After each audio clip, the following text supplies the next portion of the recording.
Houston, are you ready for a political revolution?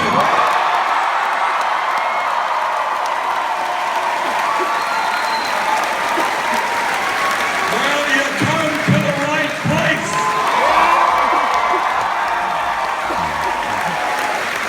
I want to thank Phil Bartlett and Michael Blake and Samantha Paradis and Claire Cummings and Troy Jackson and Shelley Pingree and Tom Perez for their great remarks.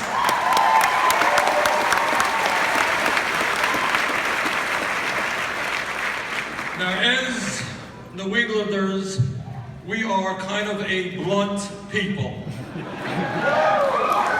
So let me get to the point. And the point is that this country faces enormous problems. That's the truth. And those problems are economic, they are political, they are social, they are racial, they are environmental, among many other issues. And these are problems, the most serious of them, which by and large are not significantly discussed by the corporate mainstream media. And they are certainly not being dealt with in the United States Congress.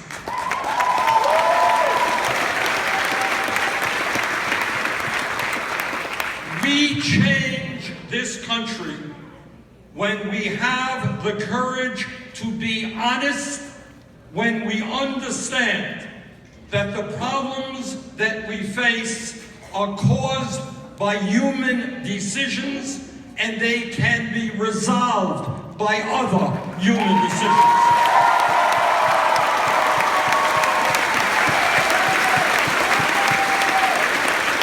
The problems that we face are not inevitable.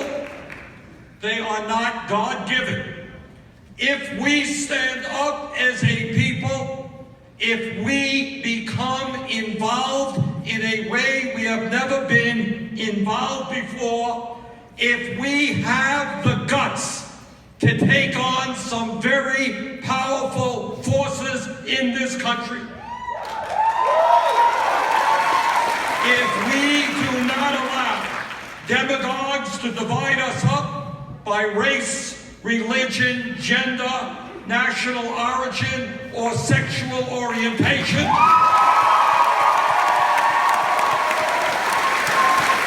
brothers and sisters, if we stand together, there is nothing that we cannot accomplish. As we transform this country and make it the country that you and I know we can become.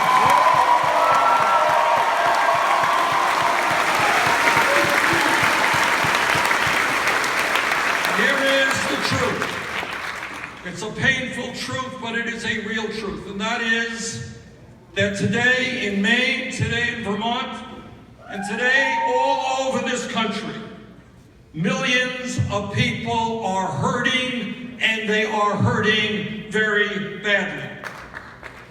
That is the simple truth, but it is a truth that has been too long ignored, even by Democrats.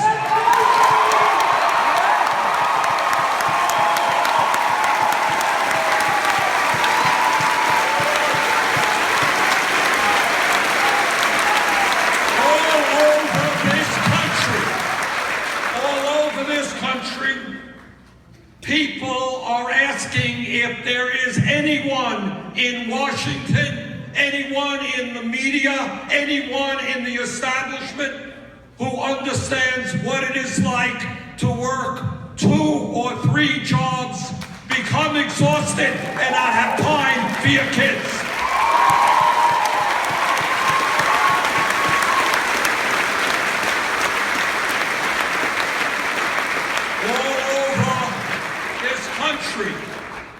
Workers are asking themselves, does anybody in corporate America understand what it means when a worker works 20 or 30 years on a job and one day walks into the plant and hears that his or her job is going to China or Mexico, despite the fact that that corporation is profitable? And does anybody in Washington know what it feels in your heart to lose a decent paying job at the age of 50 and have to go to work at a job which pays half the wages flipping hamburgers?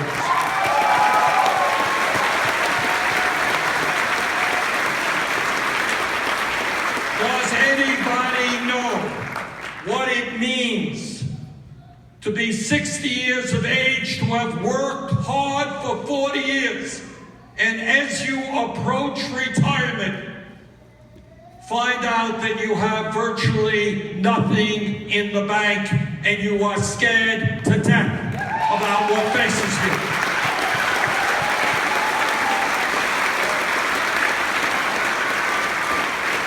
Does Washington understand what it means to be 20 years of age, have done well in school, to dream of going to college, to make it into the middle class, but your families lack the money for a college education?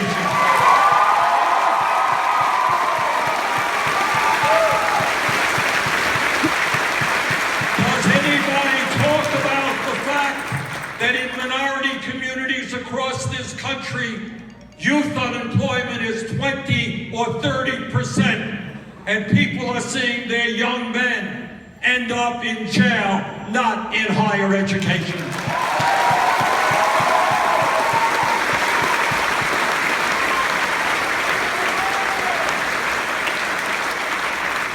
Does anybody realize that throughout rural communities in our country today, in many cases, hope is gone and despair is rampant, and communities all over this country are seeing middle-aged people dying at a rate we have never seen before? They're dying of despair, of drugs, of alcohol, of suicide, because they see no future for themselves or their kids.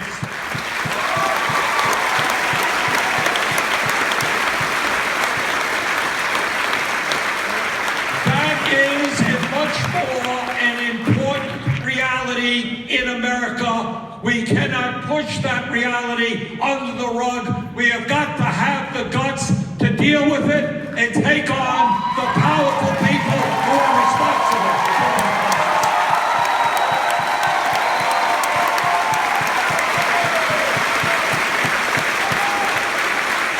And here is what I worry about a whole lot. And that is when ordinary people feel that no one cares about them, that their lives are irrelevant. That is when people by the millions lose faith in the process and the hope for a better future. And when that occurs, bad things happen. By the millions, people in the United States are giving up on our national institutions. They are giving up on political parties and the ugly 30-second TV ads which bombard them in never-ending campaigns. They are giving up on the mainstream corporate media which discusses everything in the world except what is most important to the working people.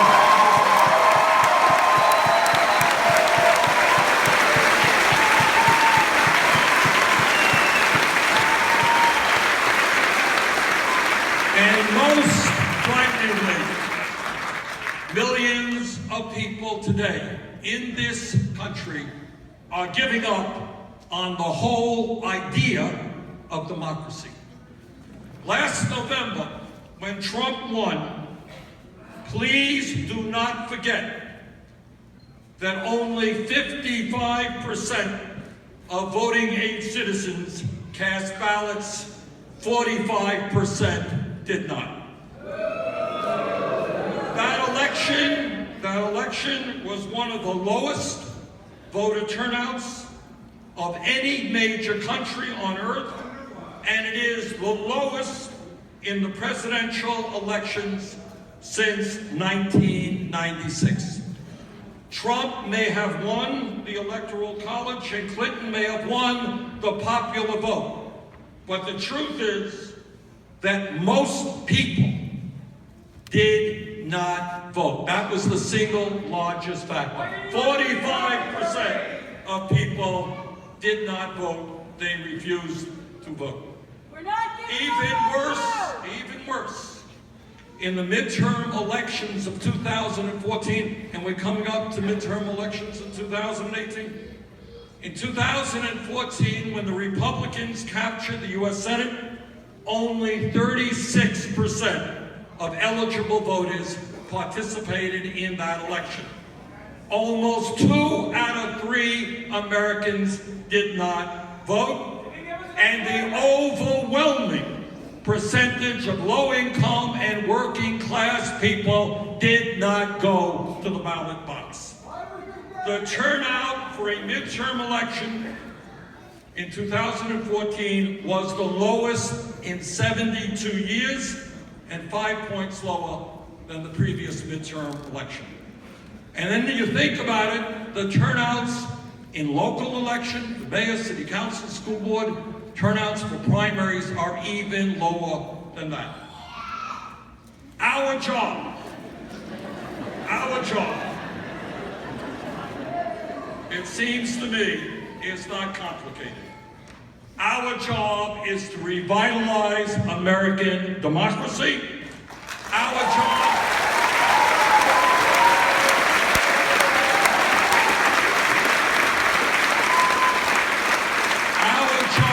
is to bring millions of people into the political process who today do not vote or do not participate in any way. Our job is to radically transform the Democratic Party.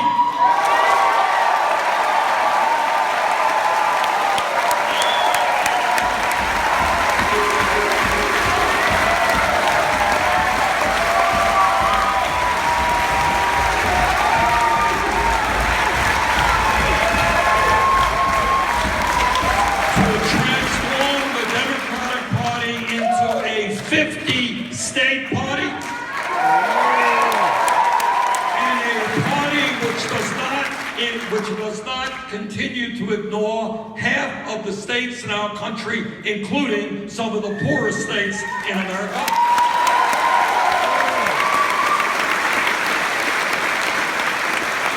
Our job is to create a democratic party, a grassroots party,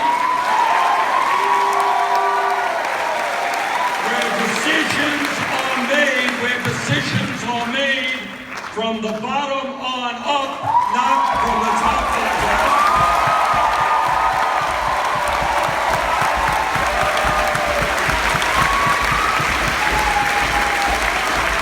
A party in which we open the doors and bring in the working people and young people of this country, black and white and Latino and Asian American and Native American, all Americans.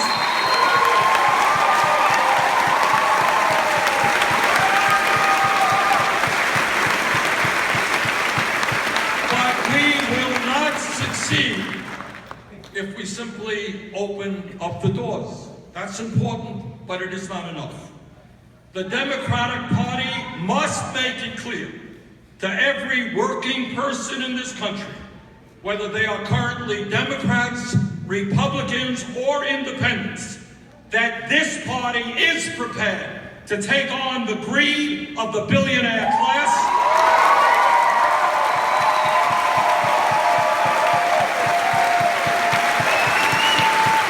That we are prepared to take on the greed and recklessness of Wall Street.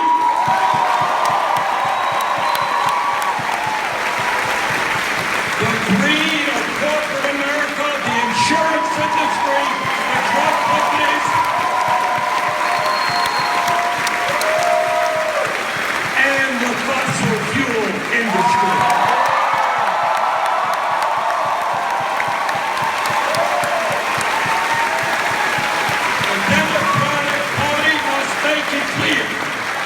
and make it clear that it is on the side of working families in the middle class, and we are prepared to create a government and an economy that works for all of us, not just the 1%.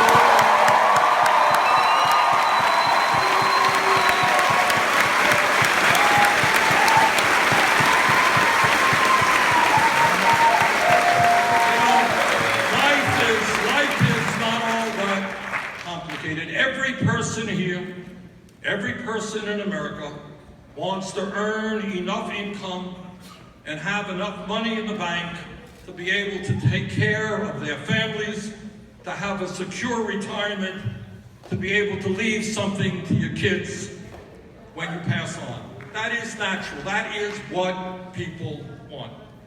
But what is not natural, what is enormously destructive, is the kind of incredible greed that we see in the corporate culture of today.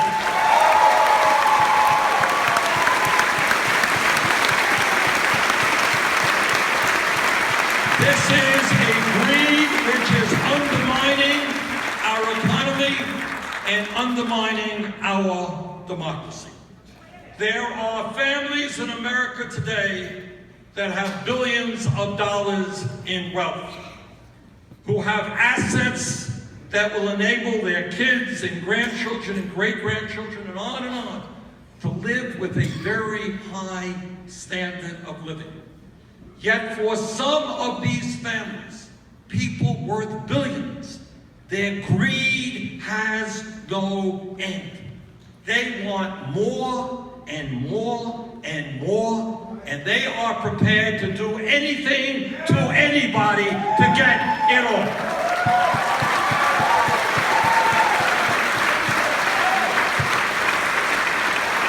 I will never forget, as a member of the Senate Budget Committee, I'll never forget a hearing that we held. We had representatives from the Business Roundtable, which is an organization made up of the CEOs from Wall Street and the largest corporations in America.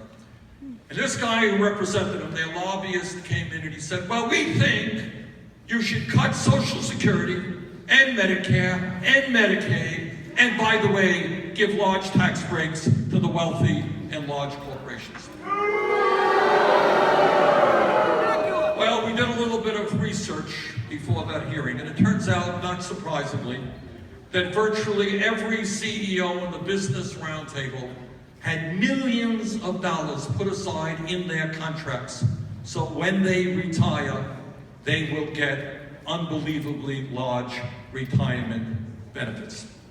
So here you have people who are worth hundreds of millions of dollars, who have put into their contracts millions of dollars for their retirement, coming to the United States Congress and saying, cut the Social Security benefits of people making $13,000, $14,000 a year. So our message to the billionaire class and that incredible greed is, enough is enough.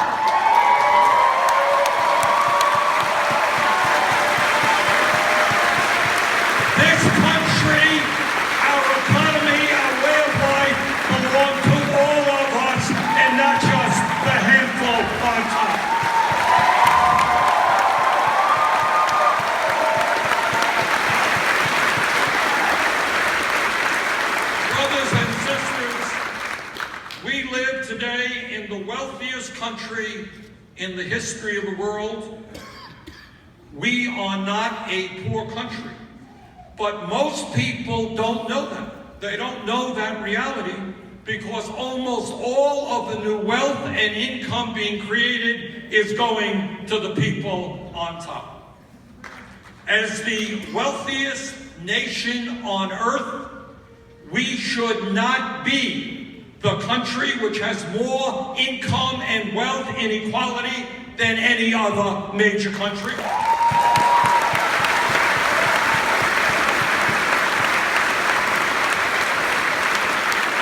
We should not be the country where the middle class class for the last 40 years has been shrinking, where 43 million Americans live in poverty, while the people on top become richer and richer and richer. In America today, median household income, that family right in the middle of our economy, is today making almost $1,400 less than it was in 1999 after adjusting for inflation. Middle class is shrinking. People are working incredibly long hours to put enough income and health care to support their family. Meanwhile, the top 1/10 of 1%, not 1%, 1/10 of 1% owns almost as much wealth as the bottom 90%.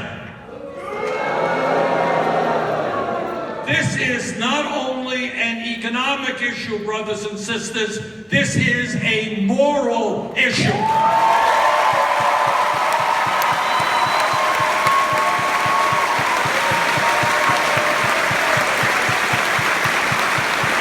This nation will not survive morally, it will not survive economically when so few have so much and so many have so little.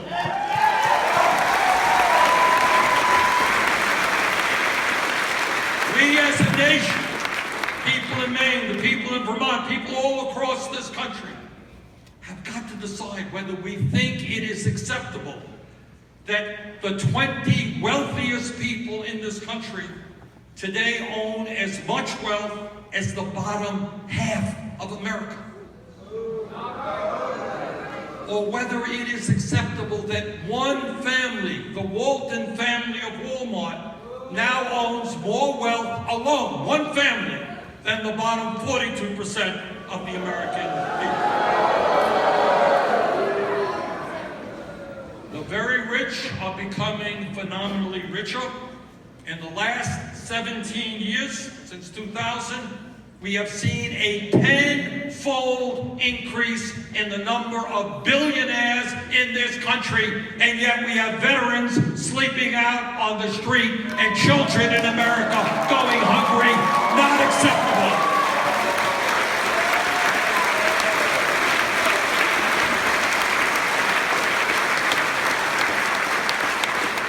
But it is not just wealth inequality, it is income inequality as well. Today, mom is working, dad's working, the kids are working. But at the end of the day, 52% of all new income created today is going to the top 1%. That is what a rigged economy is about, and that is what, together, we are going to change.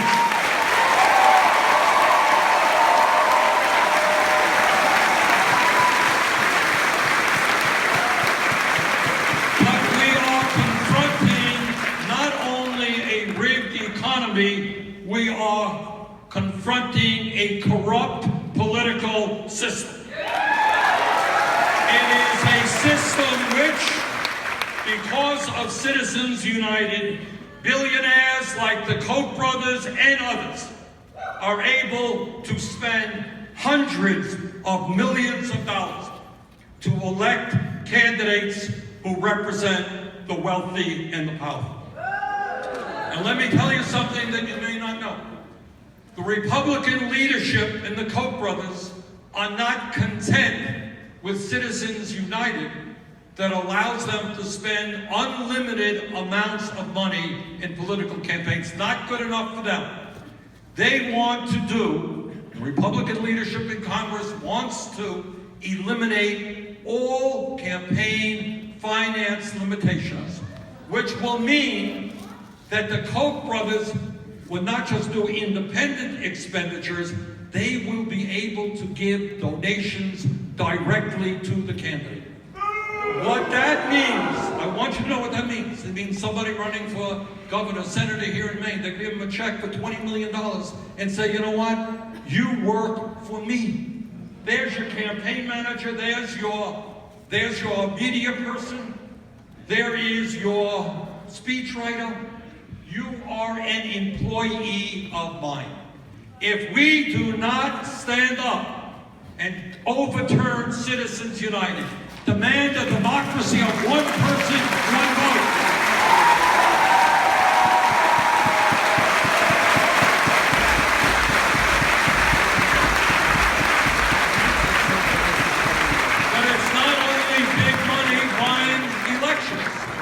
you got cowardly Republican governors all over this country who are working overtime to suppress the vote, to make it harder for poor people or people of color or old people or young people to participate in our democracy.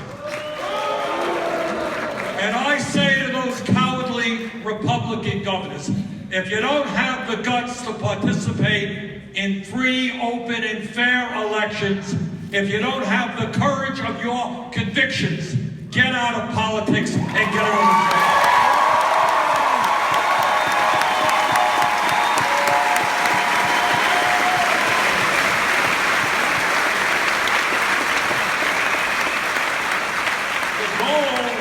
The goal of the Republican Party and Donald Trump is very, very obvious.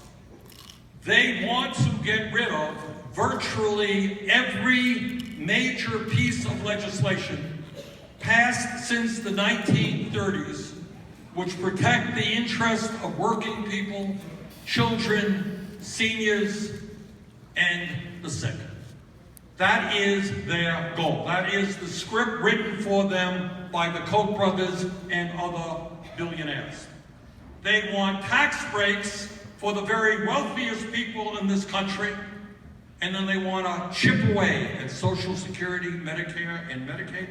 They want to cut back education, and they want to destroy virtually every important piece of environmental regulation put in place over the last 40 years.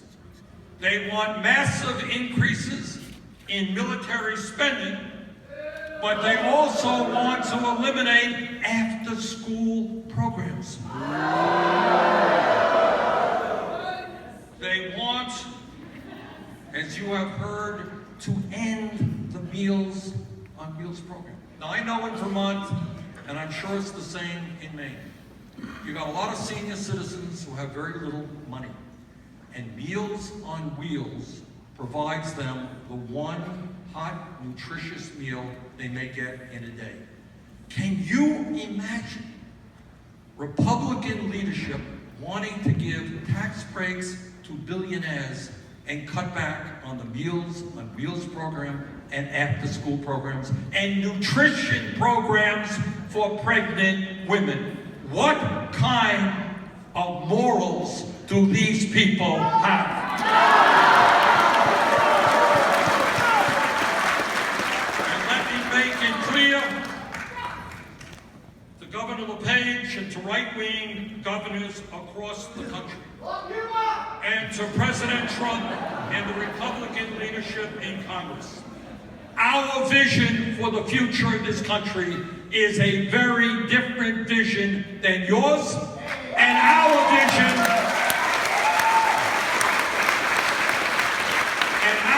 and I want everybody in this room tonight to know this, our vision is the vision of the American people. Poll after poll, poll after poll tells us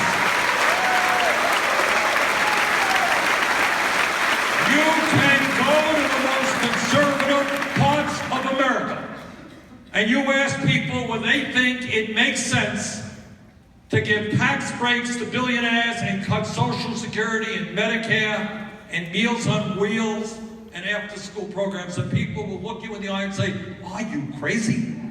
That's not what America can be. Brothers and sisters, at a time when 28 million Americans today have no health insurance, and many more, including many in this room, are underinsured with high deductibles and high copayments, our job is not only to prevent the repeal of the Affordable Care Act, we have got to go further.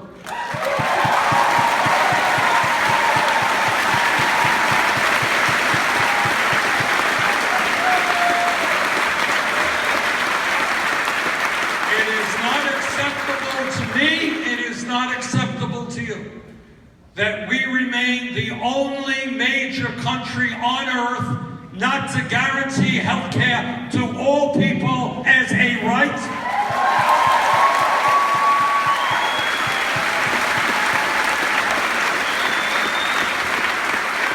And that is why I will soon be introducing legislation calling for a Medicare for all single payer.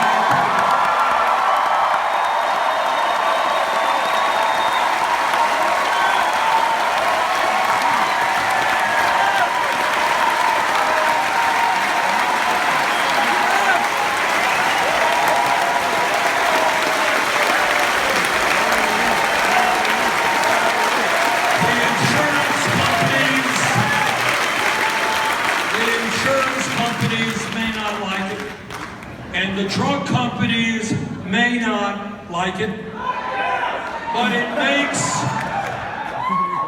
that's not exactly the words I would use. Not bad, not bad.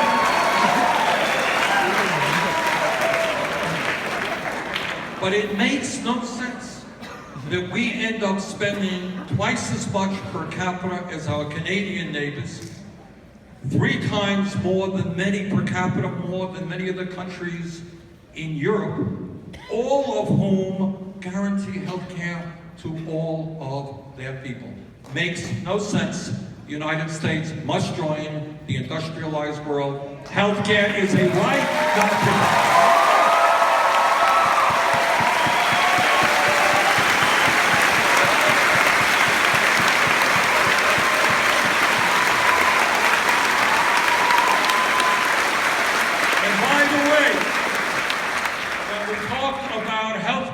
We cannot forget the scandal of, again, our people being forced to pay by far the highest prices in the world for prescription drugs.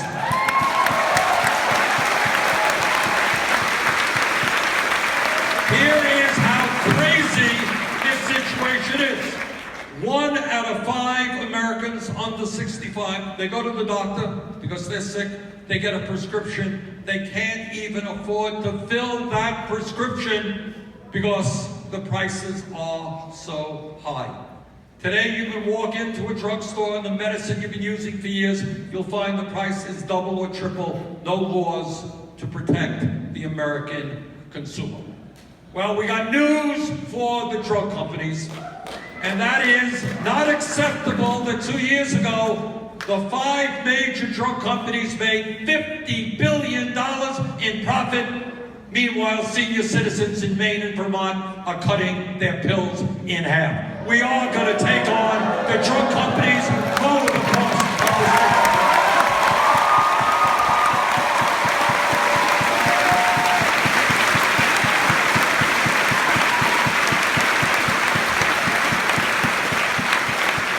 At a time when so many of our people all over this country are working for starvation wages, the time is now to raise the minimum wage to a living wage, $15 an hour.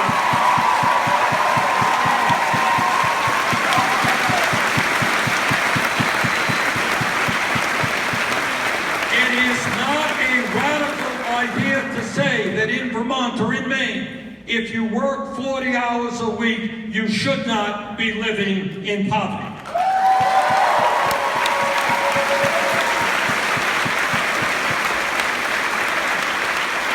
And here in Maine, we have got to stand together against all efforts to roll back the minimum wage legislation passed by the people of this state.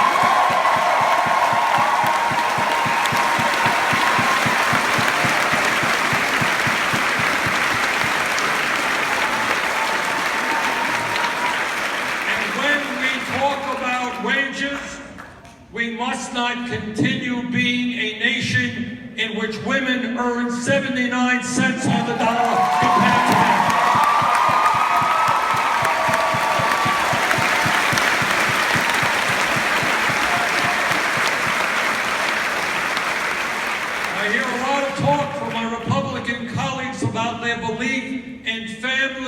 values, but apparently it doesn't lead them to do anything to end the disgrace of the United States having the highest rate of childhood poverty of any major country on earth.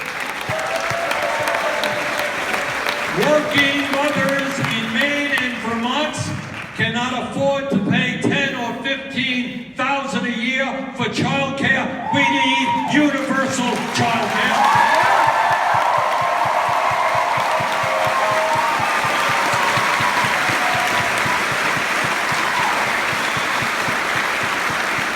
We need to be investing in education in this country, not jails and incarceration.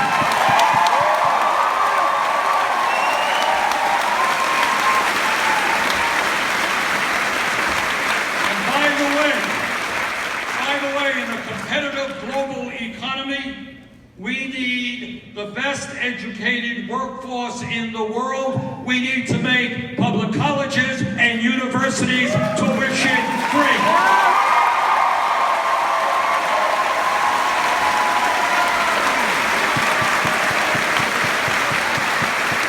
And we also need to end the absurdity of millions of our people having to deal decade after decade with outrageous levels of student debt.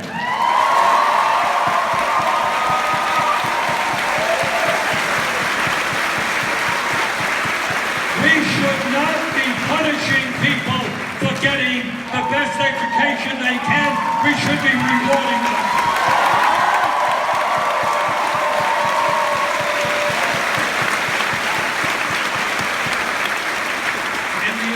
States of America, we should not be the only major nation on earth that does not guarantee paid family and medical leave.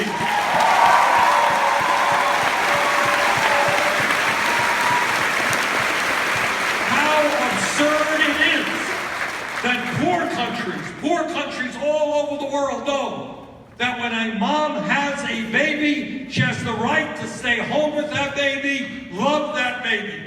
In this country, a woman can have a baby and be forced to go back to work in a week or two after birth because she lacks the income to stay home. That is wrong. That has got to change.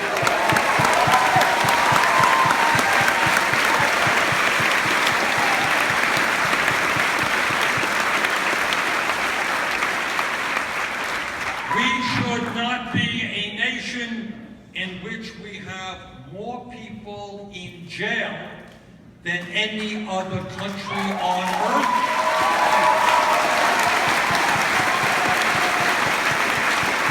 Disproportionately African American, Latino, and Native American. We need to rethink the so-called war on drugs.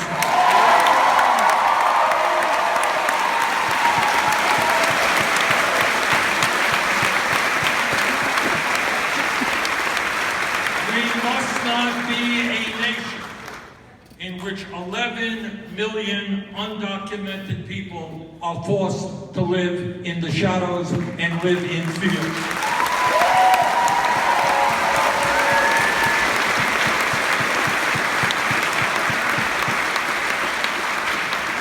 We need not to harass and intimidate and frighten people. We need comprehensive immigration reform and a passport system.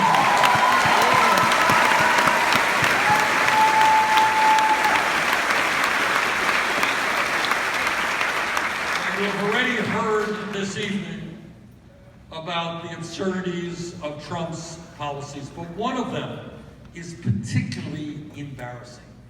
And that is, while virtually every scientist in the world who studies the issue understands that climate change is real, that it is caused by human activity, that it is already causing devastating problems in our country and around the world, we have a president who thinks climate change is a hoax.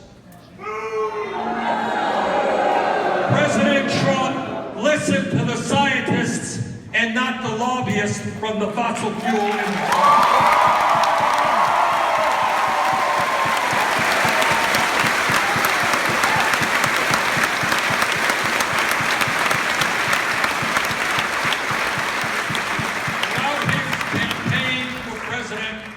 Trump told the American people, he said, you know, I am a different type of Republican. I am not going to cut Social Security, Medicare, and Medicaid. I am going to drain the swamp. I'm going to take on Wall Street. And by the way, President Obama took too much vacation time. Not me! I'm going to be working 24/7. He told us that he was going to lower the cost of prescription drugs. He was going to completely change our disastrous trade policies. He was going to reinstate the Glass-Steagall Act of 1933, and he was going to raise the minimum wage to at least $10 an hour. That is what he said during the campaign. Well, it turns out that he lied.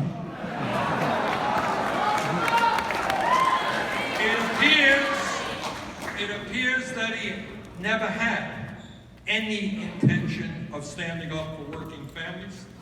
And in fact, he is seeking to implement one of the most destructive budgets and policy directives in the history of our country, which, if successful, would wreak havoc on the lives of the working class and middle class of this country.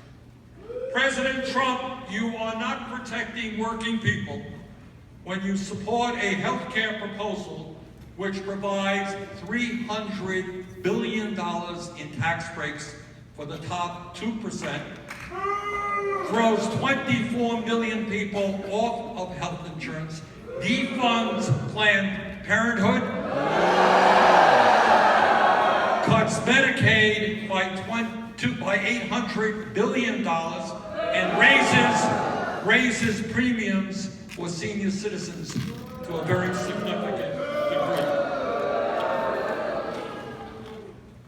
You don't help working people when you appoint people to your administration who have devoted their entire political lives to figuring out how they can best cut Social Security, Medicare, and Medicaid. You don't drain the swamp when you include more billionaires in your administration than any president in the history of our country.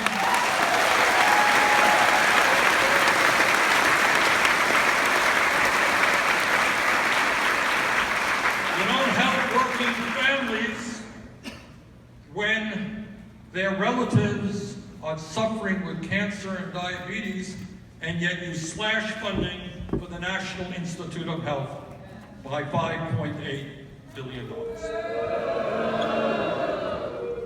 Brothers and sisters, we are facing a pivotal moment in American history. There is no doubt in my mind that the progressive agenda, an agenda that works for working families, lower-income people, and seniors, this is the agenda supported by the overwhelming majority of Americans.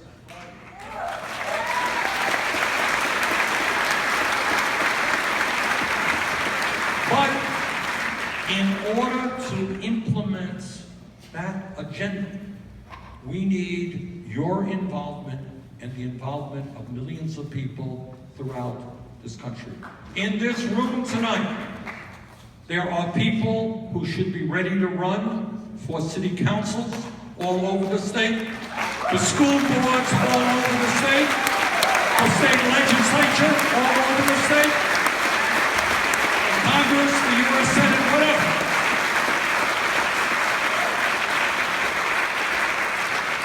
What I have learned in my political life is that when people stand together, when they show respect to each other, and understand that on issues we'll disagree on this or that issue, but when we stand together around a progressive agenda which demands that in this nation we have a government and an economy that works for all of us, when we do that, there is nothing that we cannot do.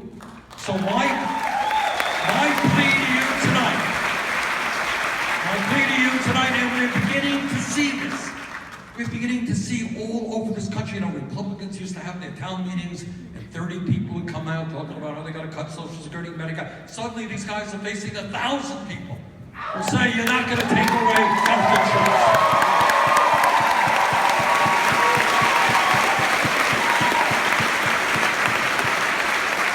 Millions of people came out for the Women's March.